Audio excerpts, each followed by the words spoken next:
Hello everyone, welcome to my channel. இன்னைக்கு நாம bread use பண்ணி குலாப் ஜாமுன் எப்படி பண்றதுன்னு பார்க்கலாம். ரெசிபிக்கு போறதுக்கு முன்னாடி சேனல் சப்ஸ்கிரைப் பண்ணாதவங்க சப்ஸ்கிரைப் பண்ணிக்கோங்க.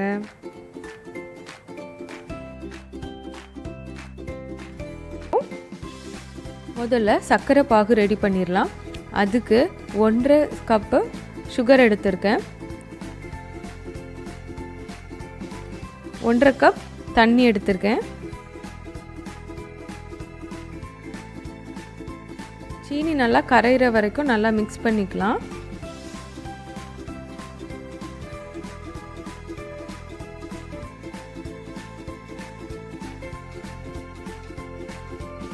கொஞ்சம் கெட்டியானதும் 1 டீஸ்பூன் லெமன் ஜூஸ் ஆட் பண்ணிக்கலாம். இது எதுக்குன்னா சக்கரை பாகு ஆறுனதும் சில நேரம் கெட்டி ஆயிரும். அதை அவாய்ட் பண்ணுறதுக்காக நம்ம லெமன் ஜூஸ் ஆட் பண்ணுறோம். சக்கரை பாகு ரெடி ஆகிட்டான்னு பார்க்குறதுக்கு இந்த மாதிரி எடுத்து 2 விரலுக்கு இடையில வச்சு இழுத்து பாருங்கள். ஒரு கம்பி மாதிரி அது ஒட்டிக்கிட்டு வந்துச்சுன்னா சக்கரை பாகு ரெடி ஆகிடுச்சின்னு அர்த்தம். இதில் நான் இப்போது 1 டீஸ்பூன் ஏலக்காய் பொடிச்சு வச்சுருக்கேன். அதையும் ஆட் பண்ணி நல்லா மிக்ஸ் பண்ணிக்கலாம். அவ்வளோதான், நம்மளோட சக்கரை பாகு ரெடி ஆகிடுச்சு.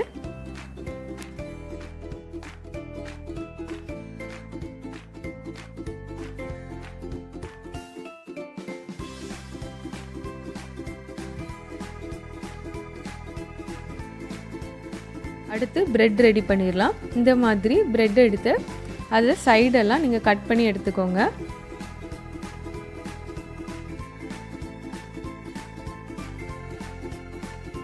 இதை நாம் மிக்சியில் அரைச்சி எடுத்துக்கலாம். இப்போ இதில் கொஞ்சம் கொஞ்சமாக பால் ஆட் பண்ணி நல்லா பசைஞ்சு எடுத்துக்கோங்க. நல்லா சாஃப்டாக பசைஞ்சு எடுத்துக்கோங்க.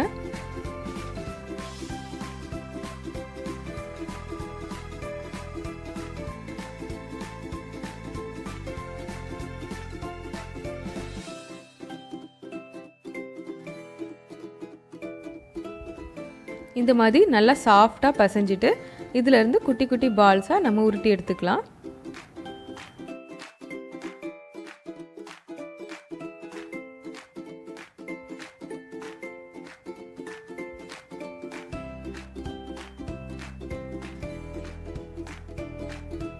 இப்போ இதை எண்ணெயில் போட்டு நல்லா பொன்னிறம் ஆகுற வரைக்கும் பொரிச்சு எடுத்துக்கலாம்.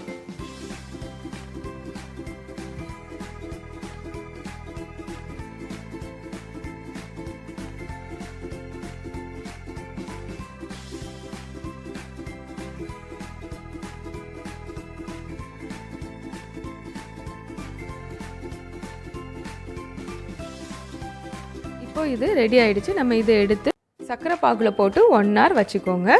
சக்கரை பாகுல போடும்போது சக்கரை பாகு கொஞ்சமாவது சூடாக இருக்கணும். ஒருவேளை ஆறி இருந்துச்சுன்னா லைட்டாக சூடாக்கிக்கோங்க. தேங்க்ஸ் ஃபார் வாட்சிங். உங்களுக்கு இந்த வீடியோ பிடிச்சிருந்துச்சுன்னா லைக் பண்ணுங்கள், கமெண்ட் பண்ணுங்கள், சப்ஸ்கிரைப் பண்ணுங்கள், மறக்காமல் ஷேர் பண்ணுங்கள்.